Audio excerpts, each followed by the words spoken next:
What if the very things you're clinging to, your past, your pain, your expectations, are the exact things holding you back from peace? Letting go isn't weakness. It's power. And it might just be the skill that sets you free. Introduction.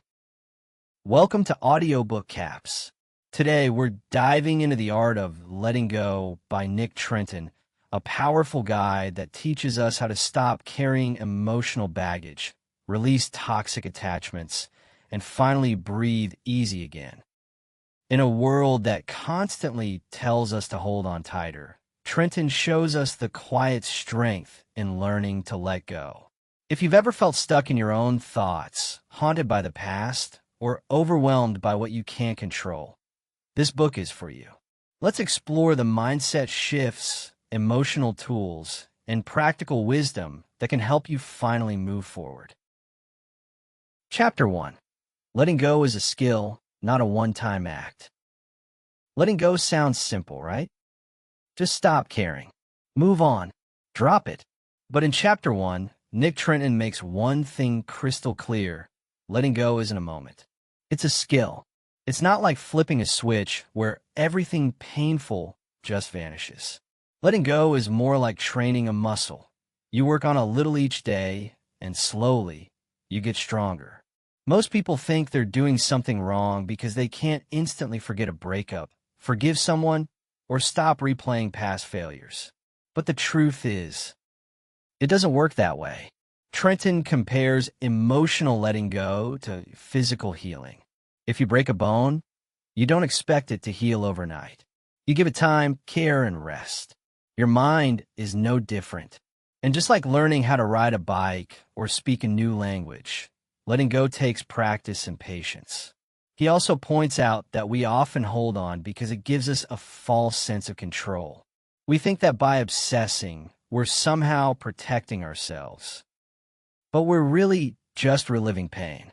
The key is to stop waiting for a magic moment where everything feels easy. Instead, treat letting go as a process. One deep breath, one small shift at a time. That's how real change begins. Chapter 2. Attachment creates suffering. Ever notice how the more tightly you hold on to something, the more it hurts when it slips away? In Chapter 2, Nick Trenton dives deep into a truth we often overlook. Attachment is the root of emotional suffering. Whether it's a relationship, a dream, a version of yourself, or even an outcome you desperately wanted, our pain often doesn't come from the thing itself, but from how tightly we've attached ourselves to it. Think about it. We don't just want things to go well, we need them to go our way. We expect people to act how we think they should. We cling to the idea of who we're supposed to be by a certain age. And when reality doesn't match that mental image, we suffer. Trenton explains that attachment turns experiences into expectations, and when those expectations aren't met, we feel betrayed. It's not that wanting something is wrong. It's clinging to it that causes pain. Letting go of attachment doesn't mean becoming cold or detached. It means showing up with presence, but without pressure. It's about saying, I'll do my part, but I'm not going to fall apart if it doesn't go exactly how I imagined. Freedom starts when you stop trying to control everything, and instead, trust that life has space to unfold, even without your tight grip. Chapter 3. Radical acceptance is freedom. Let's be honest. Most of us spend a lot of energy wishing things were different. We replay the past, argue with reality, or try to change people who don't want to change. But in Chapter 3, Nick Trenton introduces a powerful idea. Radical acceptance is the path to true freedom. Radical acceptance means fully embracing what is, without resistance, without denial, and without trying to fix everything. That doesn't mean you have to like it. It just means you stop fighting with reality. Here's the thing. When we resist what's happening, we suffer twice. First, from the event itself, and second, from our refusal to accept it. For example, let's say you didn't get the job you really wanted. You can keep replaying every moment, wondering what you could have done differently, or you can accept that it happened, feel the disappointment, and move forward. Trenton emphasizes that acceptance is not giving up. It's letting go of the emotional tug-of-war. It's the moment you stop saying, "This shouldn't be happening," and start saying, "Okay, this is what is. Now what?" The freedom that comes from radical acceptance is subtle but powerful. It gives you clarity. It gives you peace. And most importantly, it gives you the energy to focus on what you can control: your response, your next step, your mindset. Acceptance isn't weakness. It's wisdom. Chapter 4. Your identity is not your pain. Who are you, really? If your first thought is something like, "I'm the one who got cheated on," or "I'm the person who always fails," then this chapter is especially for you. In Chapter 4, Nick Trenton reminds us of something we often forget. Your pain is something you've experienced. It's not who you are. We all go through difficult moments: rejection, heartbreak, trauma, failure. But over time, if we're not careful, we start to wrap our identity around that pain. We define ourselves by what we've been through instead of who we are at our core. For example, someone who grew up being constantly criticized might start to believe they're inherently not good enough. Or someone who's gone through a messy breakup might carry the identity of being unlovable. But these aren't truths, they're scars. And scars don't define you. They just show you've healed from something. Trenton urges us to create distance between the story and the self. Just because something happened to you doesn't mean it is you. You can acknowledge the pain without becoming it. Instead of saying, "I am broken," try saying, "I've been through something hard, but I'm healing." That small shift in language, it changes everything. You're not your past. You're not your mistakes. And you're certainly not your pain. You're something far deeper, and it's time to reconnect with that truth. Chapter 5. Forgiveness is for you, not them. Let's be real. Forgiveness is hard, especially when someone's hurt you deeply and never even apologized. But in Chapter 5, Nick Trenton flips the script. Forgiveness isn't about them. It's about you. We often think that forgiving someone means letting them off the hook, that they're getting away with what they did. But that's not what forgiveness really is. Forgiveness isn't about the other person. It's about releasing yourself from the heavy weight of anger, resentment, and pain. Think of it like carrying a burning coal, waiting for the right moment to throw it at the person who hurt you. But all that time, it's you getting burnt. Trenton explains that holding on to grudges keeps you tied to the pain. It keeps the wound fresh. But when you choose to forgive, not because they deserve it, but because you deserve peace, you cut the cord. You free your mind, your energy, and your future from being controlled by the past. Forgiveness doesn't mean you have to reconcile, forget, or pretend it didn't happen. It means you've decided to stop letting that pain rule your life. It's a personal act of healing, not a favor to someone else. So, if you're holding on to anger thinking it gives you power, ask yourself, what if the real power is in letting it go? Chapter 6. Control is an illusion. Here's something most of us don't like to admit. We're not really in control. Not of other people. Not of outcomes. Not even of how life unfolds sometimes. And in Chapter 6, Nick Trenton helps us come to terms with that truth, because fighting it only makes things harder. We like to plan, predict, and prepare because it makes us feel safe. But deep down, we know life doesn't always stick to the script. A job loss, a breakup, an unexpected twist. And suddenly we're reminded just how little control we actually have. Trenton points out that our need for control often stems from fear. Fear of the unknown. Fear of getting hurt. So we overthink, micromanage, or try to force outcomes that were never ours to command in the first place. But here's the paradox. The more we try to control everything, the more out of control we feel when things don't go our way. Real peace comes from surrender. Not in a passive, I give up way, but in an empowered, I'll do my best and release the rest kind of way. When you accept that you can't control everything, you shift your focus to what you can influence, your actions, your mindset, your response. And that shift, it's where your real power lies. Chapter 7. Emotions need to be processed, not suppressed. Let's face it, feelings can be messy, and a lot of us were never really taught what to do with them. So what do we do instead? We bottle them up. We push them down. We pretend we're fine when we're actually falling apart inside. In Chapter 7, Nick Trenton makes one thing clear. Suppressing emotions doesn't make them go away, it just buries them deeper. And eventually, they come back up, louder, heavier, and often in ways that surprise us. Think random breakdowns, sudden anger, or chronic stress you can't explain. Trenton compares unprocessed emotions to a clogged drain.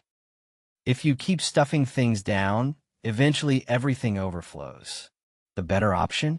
Let out, safely and intentionally. Processing your emotions doesn't mean wallowing in them or dramatizing every thought. It means creating space to actually feel what you're feeling. Whether it's through journaling, talking to someone, meditating, or just sitting with yourself in stillness. It's about honoring your emotions instead of avoiding them. The truth is, emotions are messengers. They're not your enemy. They're trying to tell you something about your needs, your boundaries, your values. When you allow emotions to move through you rather than get stuck inside you, you begin to heal. Feel it to free it. That's the art of letting go. Chapter 8. Mental minimalism reduces mental clutter. You've probably heard of decluttering your home, but what about decluttering your mind? In Chapter 8, Nick Trenton introduces the idea of mental minimalism, and it's a game changer. Just like physical clutter can make a space feel chaotic and stressful, mental clutter can leave you feeling anxious, overwhelmed, and stuck. We fill our minds with everything: worries about the future, regrets from the past, endless to-do lists, what-ifs, and constant noise from social media and the outside world. It's no wonder we feel mentally exhausted. Trenton's message is simple.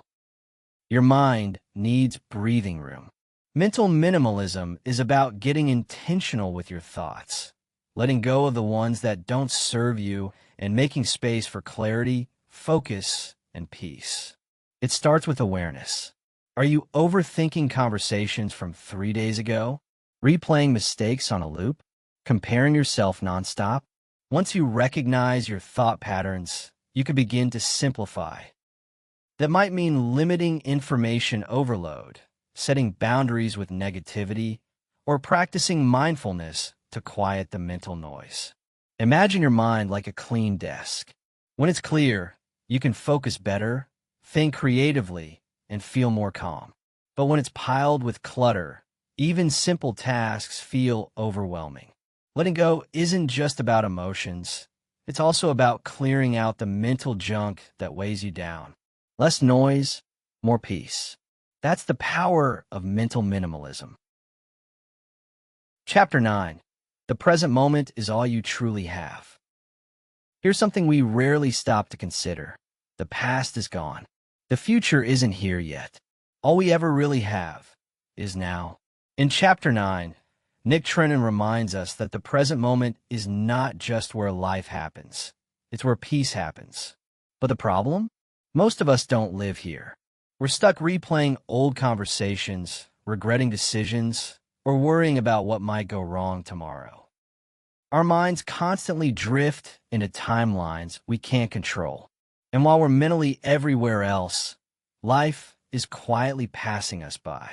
Trenton teaches that being present is the foundation of letting go. Because when you're grounded in the now, you're not clinging to the past or trying to force the future. You're simply being, and that's where calm, clarity, and real connection live. It doesn't have to be complicated. Being present can be as simple as noticing your breath, feeling your feet on the ground, or truly listening during a conversation. It's about trading distraction for awareness. You'll never find peace in a memory or a prediction. It only exists in the moment you're living right now. So the next time your mind starts wandering, gently bring it back and remind yourself, this moment is enough. Because this moment is all you truly have. Chapter 10. Letting go allows room for growth. Sometimes we hold on so tightly, whether it's to people, pain, expectations, or even outdated versions of ourselves, that we don't realize what it's costing us. In Chapter 10, Nick Trenton hits us with a powerful truth. You can't grow if your hands and heart are full of what no longer serves you. Letting go isn't just about releasing something painful. It's about creating space. Space for healing. Space for clarity. And most importantly, space for growth.